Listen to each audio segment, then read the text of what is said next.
Jesus, Refugee, Renegade, Redeemer with Bear Grylls is brought to you by Mercy Ships.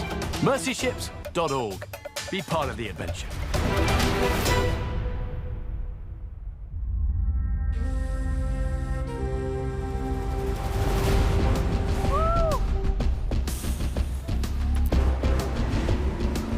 I'm Bear Grylls, and I've been to the highest point on the planet, and I'm now here at the Dead Sea, at the lowest point in the entire world. Get ready for the ultimate adventure.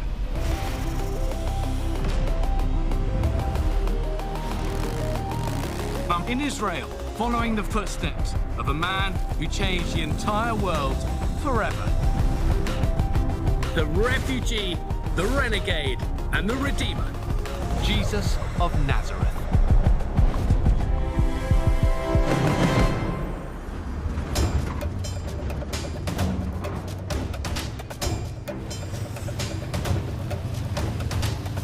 This is a journey in a part of the world that I've always wanted to do, to go back and actually walk in the footsteps of where this incredible figure of Jesus actually lived, actually breathed, actually walked, and did all of those amazing things that we often hear about. I want to get to know the real man. This is going to be an adventure for me like no other.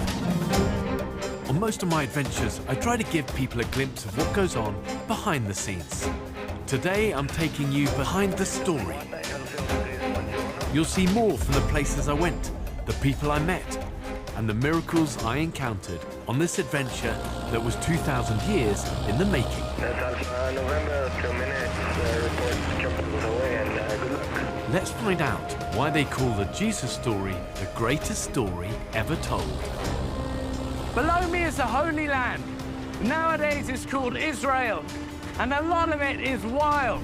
Huge desert mountains, fertile valleys, and then desolate salt lakes.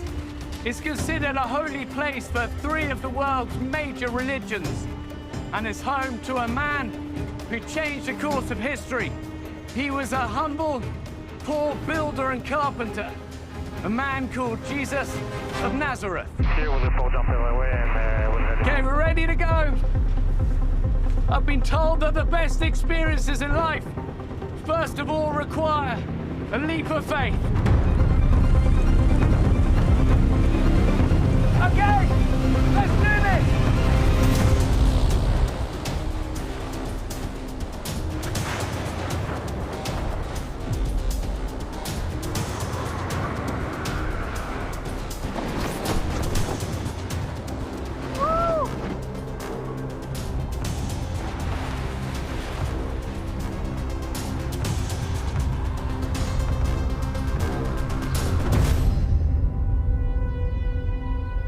Okay, on the ground.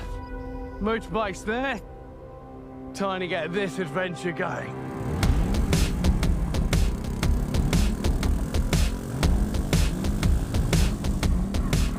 To understand who a person is, you have to know where they came from. The Jesus story begins in the little town of Bethlehem, with a baby born beneath the stars. By the age of 2, he had been worshipped as the Messiah and targeted by a murderous king. After that, his family survived as refugees, living in Egypt amongst the desert pyramids. For centuries, the great prophets had made wild predictions about the coming Messiah. And yet the early years of Jesus were surprisingly quiet. And then all of a sudden, he shows up in a big way on the banks of a famous river in Israel. And that's where I'm headed now, to the Jordan River, where Jesus' mission on earth really begins. Okay, just head downriver for a few miles. And this river is just spectacular. You can see why it's given life to so many people, so many communities for thousands of years. Okay, there's our guy. Hey, Israel. Hey. Who better than a man named Israel to walk me through this major turning point in the life of Jesus? For about 30 years, Jesus is living a quiet life in Nazareth, But all that changes when he meets his cousin John in the Jordan River. The eyewitness accounts are pretty dramatic. John dips his cousin in the water, but when Jesus comes up, the entire atmosphere shifts. We're told the sky ripped open and people heard a voice booming from heaven, saying, "This is my son, in whom I am well pleased." And then a dove flew down and landed on Jesus like a sign of approval from God. Jesus was now a marked man. I have said sorry for my failings many times, every day. And every day, still in my life, just quietly, I ask for help from the Almighty.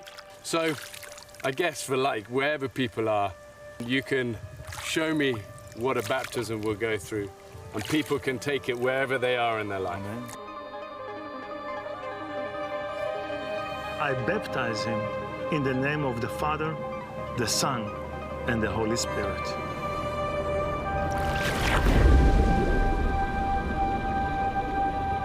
There's something very powerful about that sense of water. You know, just before you go in, you're hot, you're dusty, you're covered in all the grime of the desert and life and the road. But when you go in, it's cool and it's refreshing, and you come out and you shake all of that off. And that's very symbolic. I feel that. All of us have made mistakes, screwed up, messed up. You can't earn that gift of a connection with your Father in heaven. You just go in and you ask, and you come out and you're given it.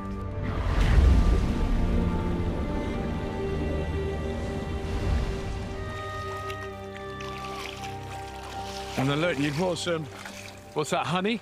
I brought some honey and locusts. And some locusts? Yeah. Yeah, so this is what John would... This is what John They would live off. This is, you know, you go in the desert, this is plenty in the desert. This and that. Well, you're speaking my language. You're brother. speaking my... Should we try one? Yeah, go for it. Yeah, so locust, come on, it's great survival food. Great protein. Locusts and honey might not sound like a gourmet meal, but these crunchy critters pack some serious protein. They're even a delicacy in many Eastern countries. Until John the Baptist emerged, they were better known as a pest or plague. But John took this threat and turned it into dinner. My kind of guy. But they're not that bad. They taste kind of like sunflower seeds, only with 6 legs and 5 eyes. You know, the thing about honey is it makes everything taste delicious. Yeah. Yeah. That was beautiful. Oh, yeah. Well, you've given me so much. In the water and on the land, I appreciate it. Thank you. Thank you. Thank you, brother. Thank you so much.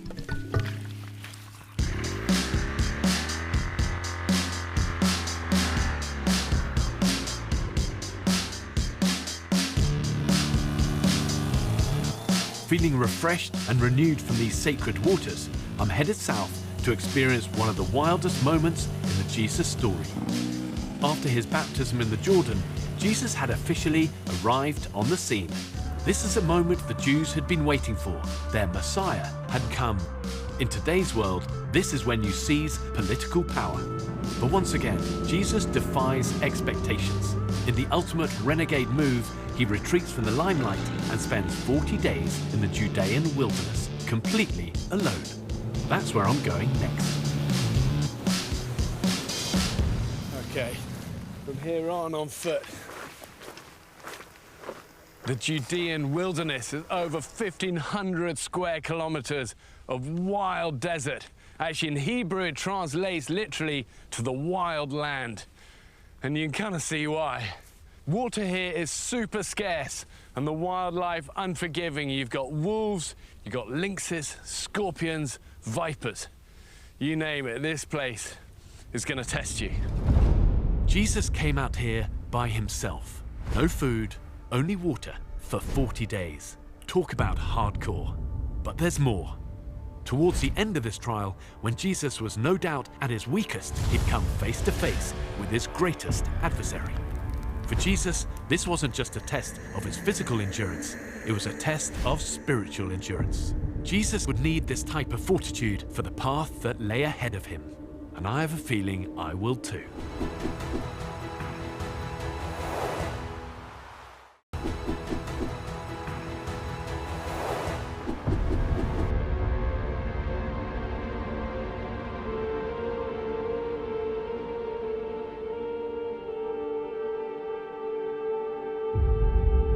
Okay, it's a good spot to use a rope, get down into this canyon.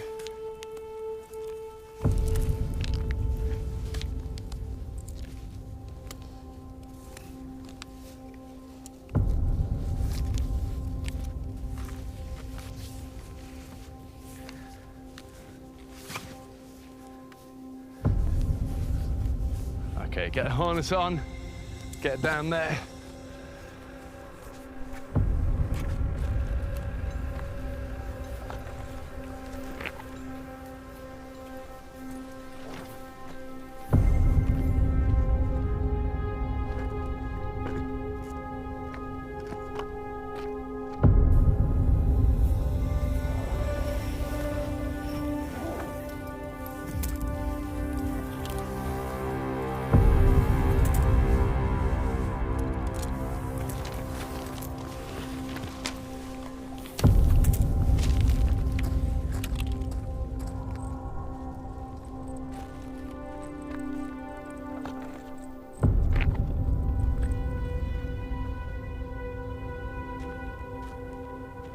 Water is extremely scarce out here, but this little pit might have what I'm looking for.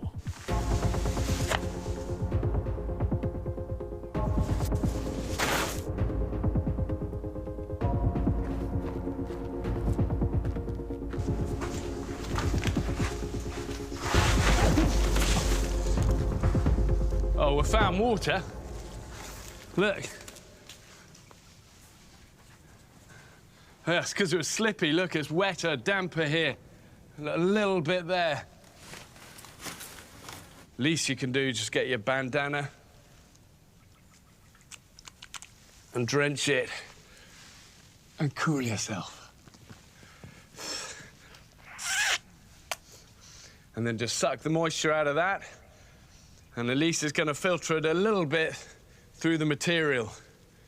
I mean, Jesus probably did a bit of that, just filtering water, squeezing it through his clothes, through the cloth.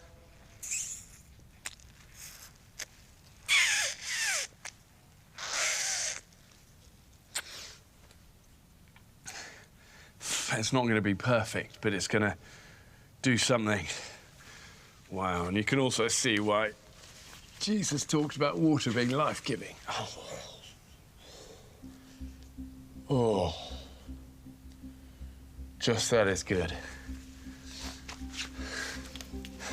Okay, let's keep moving. Out here, you really appreciate how essential water is to survival. The body craves water, and according to Jesus, so does the spirit. He once said, "Let anyone who is thirsty come to me and drink." This came from a man who reportedly turned water into wine. So many of the recorded miracles of Jesus included water, from calming the storms to walking on seas. But one of my favorite applies to us all. Jesus taught that whoever so much as served a cup of cool water to someone in need was actually giving it to God. It seems clear.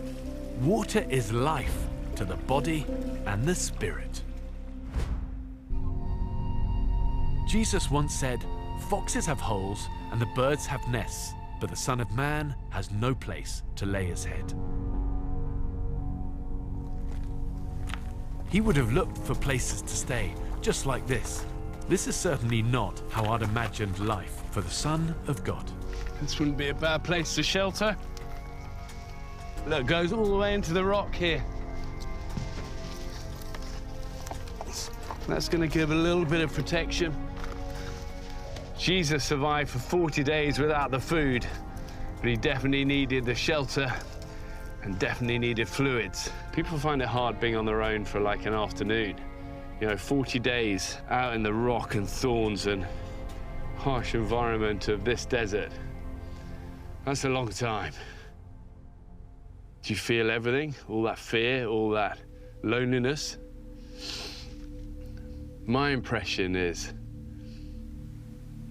Jesus was much more human than sometimes people make him out to be.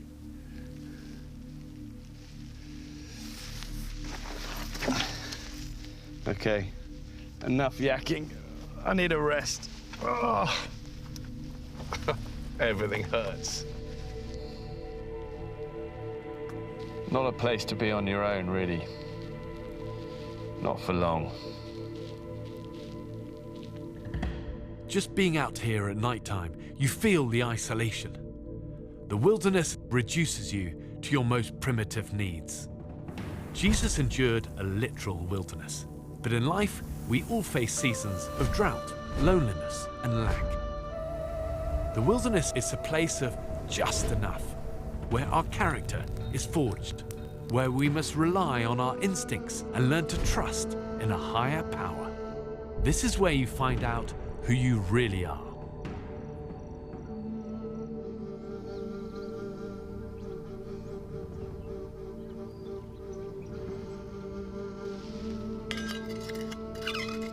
So the sun is up. Try and follow the shade this side of the canyon while the sun's that way. Before it gets too hot.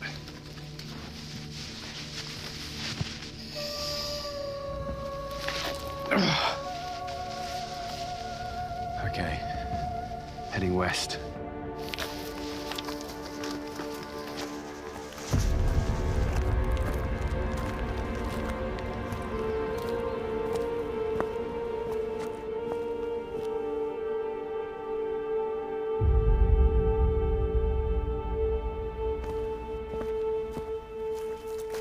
Little bull snake. Look at this guy. Yeah, it's about the only other thing that would have been living out here with Jesus. There's a whole ton of snakes. It's constrictor. He'll live off little rodents. He'll grab them, bite them, crush them, consume them.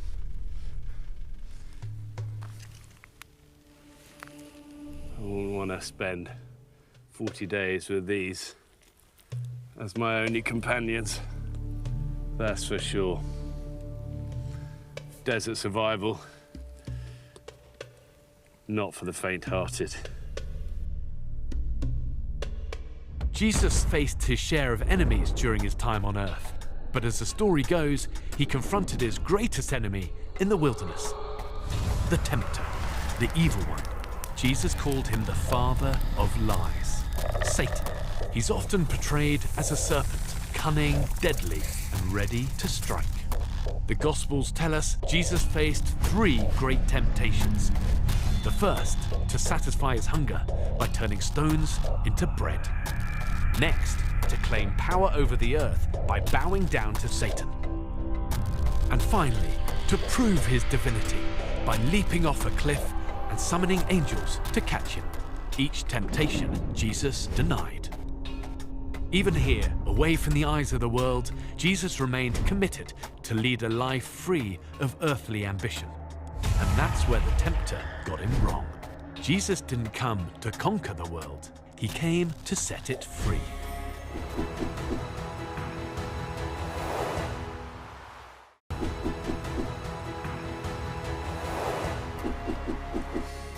Jesus came out of this experience hardened, not just physically from the experience, the harsh desert, but also inside, spiritually. And his time of teaching and healing and all these things he was going to do over the next 3 years was about to begin.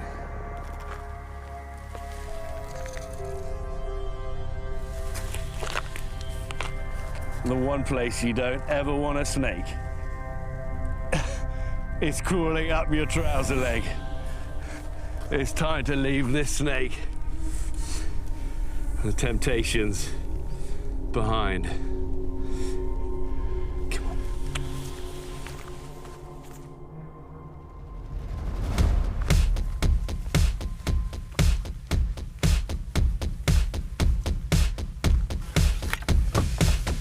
Okay, we're out of here.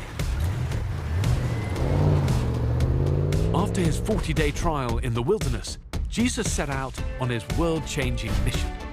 We've all heard the eyewitness stories. Thousands of people being fed with a handful of bread and a few fishes. Blind eyes opening. The dead rising again. And Jesus walking on water. All of this was said to have happened in a few small towns around the Sea of Galilee.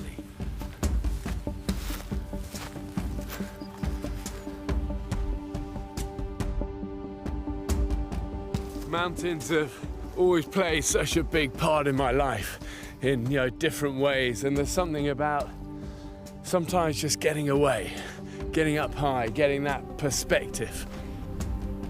I don't know, I think it's primal, isn't it? It's in here in our hearts, and I love it. But from here, you can see the whole of the Galilee region, and it's spectacular. You've got Nazareth over there, and then beyond that, the Judean desert, and eventually down to Jerusalem. And this is where Jesus spent so much of his time in this region, drawing people to him. And what he did and what he said and how he interacted with people and how he made people feel was about to set the world ablaze. Pretty committing takeoff down there, straight off the edge, but this is top of the mountain. Okay, get the parachute laid out. Harness on.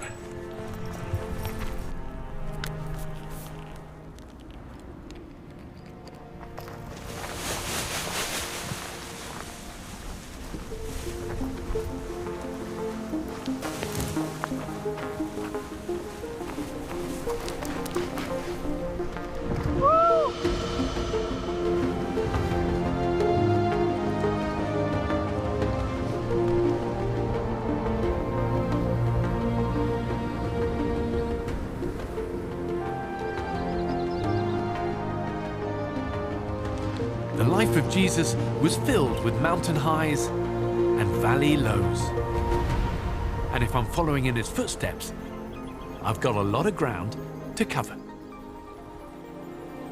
Though Jesus didn't have an official headquarters, the Sea of Galilee is where some of the biggest events take place. On one occasion, Jesus' closest friends are sailing when a violent storm breaks out. A mysterious figure approaches their boat, walking amongst the wind and waves. At first, they think it's a ghost, until a familiar voice calls out, "Take courage, don't be afraid." Peter is the first to recognize the voice. It's Jesus. But instead of begging Jesus to calm the storm, Peter has the audacity to try walking on the water himself. For a moment, it works, until Peter takes his eyes off Jesus and sinks beneath the waves. Jesus reaches down and rescues him. And in this moment, this band of friends seem to recognize that Jesus might just be more than a mere man. So this thing's a surfboard hydrofoil. They say Jesus could walk on water. I'm not sure I'm going to be able to do that. This is about as close as it's going to get.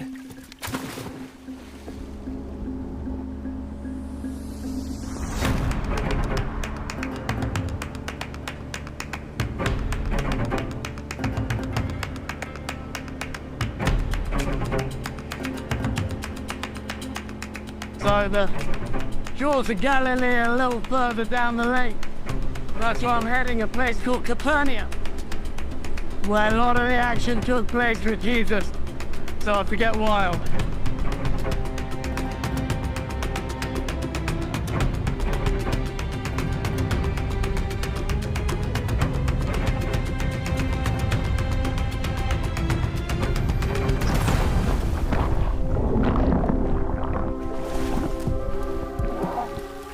I've learned I can't walk on water, and maybe like Peter, sometimes I lack faith. Welcome to the human race. Okay, one more go standing, and then we're getting ashore.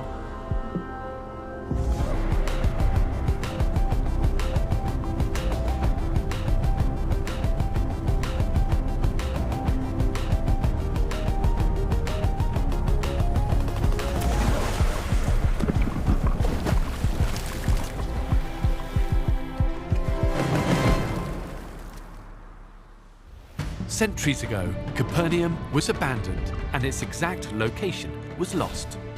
But in the 1800s, archaeologists rediscovered the site. And what a find! Today you can walk amongst the ruins of the synagogue where Jesus taught. You can find the remains of the Roman garrison, which was most likely the home of the centurion whose servant boy Jesus healed. Even the home of Peter, Jesus' chief disciple, has been discovered amongst these treasured ruins.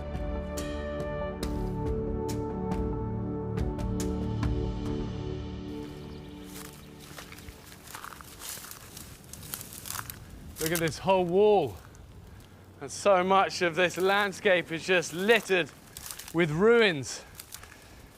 Date back often to Roman times, when this was such a bustling place of trade and communities. It's pretty amazing.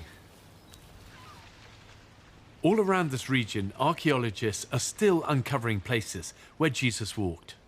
My friend Dr. Akia Tavor works at a site in the ancient city of Chorazin, a place mentioned in the Gospels.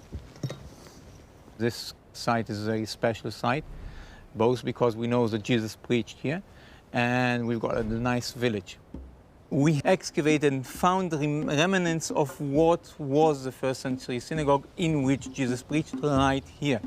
This specific capital here had a column beneath it. This was supporting the roof of that long gone synagogue. And this specific item, you can actually say that heard Jesus' words. Amazing to think that Jesus' voice echoed in this place.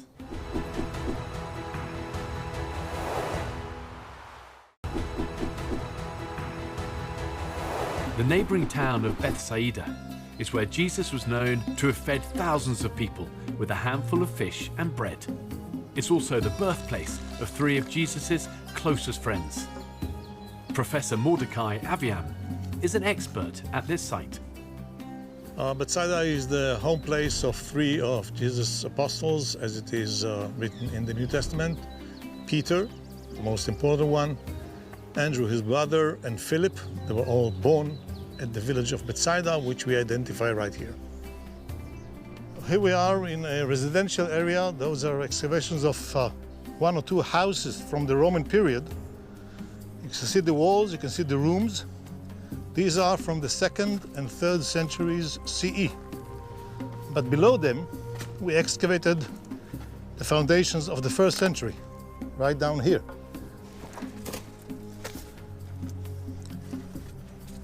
This level over here, this is the level of the 1st century CE, the time of Jesus. These are remains of the village from the time of Peter, Andrew, and Philip, and we found here. We don't have yet the size of the village, because for that you have to dig all around and to see how much it is spread in this area. But according to stories of the New Testament, a few thousand people gathered to listen to Jesus. Something about feeling like that you're walking in places that Jesus actually walked. You know, I'm not I never feel like I've been a super devout person or anything like that, but actually being in the place where you think he walked amongst these hills, it's hard to explain. Most of my life, these Jesus stories have felt so far away.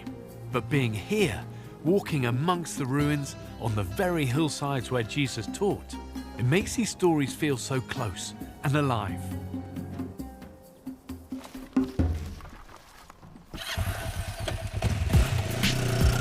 Jesus spent most of his time around Galilee, but some of the biggest moments of his life and in history took place in the paved city streets of Jerusalem. This is where Jesus earned his reputation as the ultimate renegade. Jerusalem is about 80 miles or 130 kilometers from Galilee, which would have been a week-long journey for Jesus and his friends. But on a modern chariot like mine, it only takes me a few short hours. Jesus made some pretty dramatic appearances within these city walls. At only 12 years old, he famously ditched his parents and schooled the religious leaders. As an adult, he flipped tables in the temple. He even called out some very powerful and very corrupt people. I would have loved to have seen that. One of my favourite stories was thought to be a myth because historians could find no evidence of a site that is only mentioned in the Gospel of John. But all that changed when archaeologists made a shocking discovery right here in the middle of Jerusalem. It's a place we know as the Pools of Bethesda. As the story goes, these pools held mystical power, and when an angel stirred the water, the first person to enter would be healed. That's where Jesus finds a lame man. After decades of waiting for his miracle, Jesus healed him in an instant. I'm here to meet Danny Harmon, an expert in 1st century history. Because of his love for Bible archaeology, he's known to most as Danny Digger. Hey, Danny. Hey, what's up? Yeah, what a great place. Yes, this is one of the most fascinating archaeological sites in Jerusalem. Really? It also links to the New Testament in such a bright way. Huh. And was this like a formal religious place at all or not? Yes, first of all, in the days of Jesus, it was related to sacrificial activity and purification. In pagan times, we are standing right now in an area that in late Roman pagan times was associated with pagan healing. They worshipped here Asclepius, the pagan god of healing. At the time of Jesus, Rome ruled the world. And wherever the Romans went, they brought their gods with them. 2,000 years ago, this site was dedicated to Asclepius, son of Apollo, the god of health and healing, which makes this a wild place for Jesus to show up. So what, Jesus would have come over the Mount of Olives, Yes. down to here? Yes, he was a native of the Galilee, but he came a few times to Jerusalem according to the Gospel of John. Yeah. He, according to the text, sees a sick person. That sick person couldn't reach the water. It was going up and down. It was fluctuating for some reason. And each time the water was being stirred, according to the text, others ran first and got healed. So no one cared for him. So Jesus performs the healing miracle and he heals him. For 38 years, this man had been unable to walk. He came to a pagan center for healing. Instead, he met the true healer. I like to imagine this as an epic showdown between Jesus, the son of the Hebrew god, versus Asclepius, the son of Apollo. But it's Jesus who shows the real power. Yeah, it's interesting that he goes to the places of mercy, healing, regular people, washing, cleansing. He's not going to the kings and the temples. Jesus is a social rebel and a miracle maker. Jesus goes to the paralytic, to the leper, to the prostitutes, to the taxmen. Everyone hated the people collecting tax, and even he would address them, okay? And his repeated message is, I come to help the sick, the needed. And this is one of the great places where it demonstrates that. I like that. It's just like, this is a renegade in him, turning everything on its head, always loving, accepting, reaching out. You can sense this energy around him in his life, beginning to build now. The people seemed to love Jesus, but he also made some powerful enemies. Remember when he flipped tables in the temple? Turns out this money-making operation was run by the Jewish high priest Caiaphas. I like to think of him as a religious mob boss, and to him, Jesus was the ultimate threat. So Caiaphas had Jesus arrested for breaking Jewish religious law. The penalty? Death. But religious leaders couldn't carry out an execution. So that's where the Roman governor, Pontius Pilate, enters the story. Now I'm making my way to the historic location where Jesus faced the supreme Roman authority in Jerusalem. Pilate had an impossible decision to make with Jesus. Yeah, he did, and he wanted to get rid of Jesus without murdering him. I'm back with my good friend, Andrew Ollerton, a theologian, pastor, and author. We're here at the Church of the Flagellation, where the Jesus story takes a very dark turn. I mean, this hasn't got all of the dangerous stuff on it, but you can imagine when you get a bit of pig bone and some metal on the end of this, and then the person is strapped down, so their back is exposed, they're taunt, powerless to defend themselves. Imagine the lashings with this, the bits digging in, you know, that's enough to properly destroy someone's flesh, rip them up, shred them. And I guess Pilate thought showing this broken Jesus would be enough. But it wasn't enough, you know, for the Jewish leaders. Caiaphas, they weren't just gunning for blood, they wanted death. You know, they wanted him to be snuffed out completely. Looking back 2,000 years, I can't wrap my mind around this moment. In just a few days, the same crowds who claimed Jesus as their king were now calling for his crucifixion. It just doesn't make sense. I think Pilate must have felt the same way. Even his wife had been plagued by dreams that Jesus was an innocent man. But in the end, Pilate let the mob decide for him. He offered them a choice. He could free Jesus or free a murderer called Barabbas. The people chose to free Barabbas. And to Jesus, they shouted, "Crucify him." So Pilate washed his hands of responsibility and surrendered Jesus to his brutal Roman guards.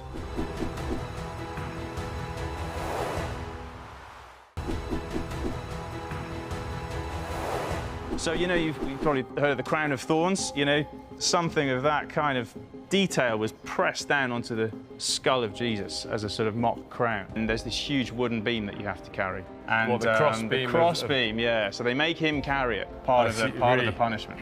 Yeah, and this is in the heat of the day, and it's probably about 800 meters to where he's actually crucified. That's a long way. This beam alone may have weighed about 150 pounds, 70 kg. Yeah, well, that's heavy. That's well, it is, and I know you work out, but we've got, you know, an opportunity just to see if you can lift it. Really? Yeah, come on.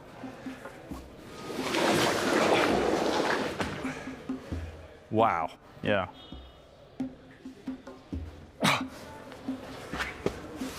That on you. Wow. Yeah. Oh, boy. 800 meters, you know? And you're in good shape. You've not been flogged. We've drunk water. We're well fed. Yeah. I mean, imagine the state that Jesus, the amount of blood he's lost. I'm not man enough to be able to, I'm no Jesus to be able to carry that 800 meters, but let's walk it. The Via Dolorosa. Yeah, okay, let's do it.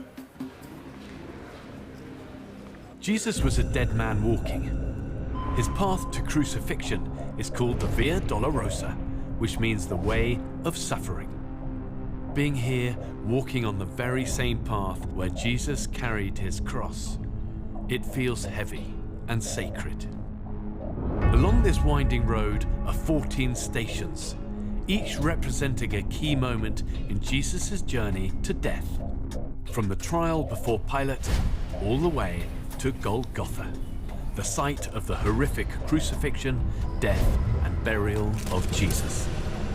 By now, the people had known Jesus as a refugee, an impoverished child fleeing his homeland. They'd known him as a renegade who defied religious and political powers. And in his death, he becomes a redeemer. His mission granted people freedom not from empires and governments, but from the forces that imprison us from within. So once again, I'm heading out of the city. I want to know what that dark, terrible moment was really like, when Jesus' body was finally sealed inside that pitch-black tomb. I'm back with my friend, Christine Kane, this time in an empty cave. Jesus would have been buried in a place just like this. Yeah, it's funny, I've spent so much of my time, you know, on adventure surviving, often in caves, and there's such a feel, isn't there? Once you go in, you can't hear the outside world, it's cool, you know, but also, I suppose, for indigenous cultures, it was always also a place of death. The deal is he was put in a cave like this with a stone put on the front of it that was at least 2 tons. And so this thing was sealed. So what, they would have laid the body of Jesus in this cool tomb, sealed that entrance with a 2-ton rock? 2 ton at least. They made sure that they had guards and that that stone was rolled very securely in front of the tomb. Obviously, the religious people and the officials didn't want anyone to try to take Jesus out of the cave. They wanted everyone to know, oh, he is dead, dead. He's dead, He's buried, sealed, done. Imagine what everyone's feeling at this point. We thought he might have been the Messiah. We thought he might have overturned the Roman Empire. We thought he was our hope. And now he's dead, buried in a cave. So then what happens? And there's, in particular, two women, and they're the two Marys. And this is where the story gets really wild, because they turn up the stone. That 2-ton stone has been moved, so the doorway is open. There is an angel sitting on top of the stone, bright, his clothes shining bright light, and he's asking them, why are you looking for the living amongst the dead? And the women are absolutely freaking out. Well, where we are in this cave, down the end, is a place of death. Uh-huh. Should we go to the cave entrance? Let's go. Come on.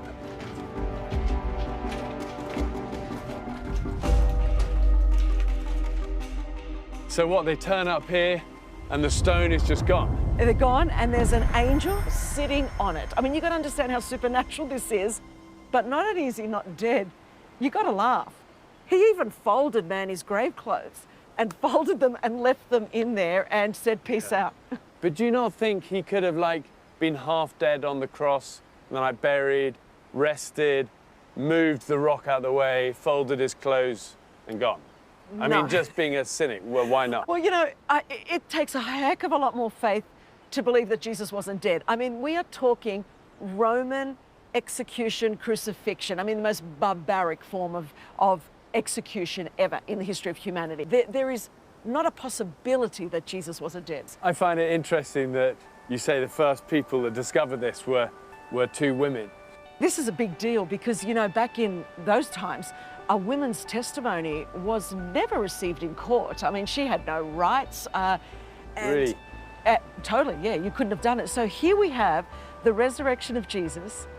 This is what the whole Christian faith is based on. And he entrusts it to the testimony of women. I mean, this is wild. He totally empowered and dignified women. In a way, for me, that feels authentic because it's like it's not what you'd plan if you were trying to hoax it. Well, that's what I think, because it turns everything on its head. Because you think, I wouldn't do that, but he did that. His first word, the resurrected Jesus, is woman, and then he's like Mary.